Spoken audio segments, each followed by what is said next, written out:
ముఖ్య ఉద్దేశం వచ్చేసి ఏమిటంటే ప్రస్తుత పరిస్థితి అనేది ఎలా ఉంది, మీ పిల్లల యొక్క భవిష్యత్తు ఎలా ఉంది.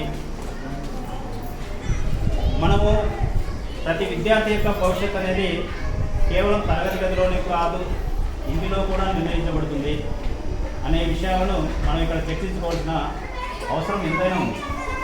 కాబట్టి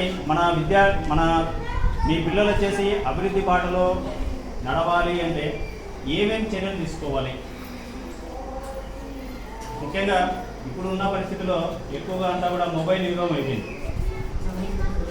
దాని ద్వారానే మొత్తం అంతా టెక్నాలజీ అనేది యూజ్ చేస్తున్నారు, బాగా ఉపయోగిస్తున్నారు, దాని ద్వారానే నాశనం అయిపోతున్నారు. కాబట్టి అటువంటి ఏదైనా ఉంటే మనం చర్చిస్తాం ఈరోజు. చర్చ జరిపిన తర్వాత ఫైనల్గా నిర్ణయం తీసుకుంటాం. కాబట్టి మిగిలిన పాఠశాలకు సంబంధించిన అంశాలు ఏవైతే ఉన్నాయో అవి నెక్స్ట్ మనం చర్చించుకుందాం. ఫస్ట్ ఒకసారి పెద్దలకు అవకాశం ఇస్తాం.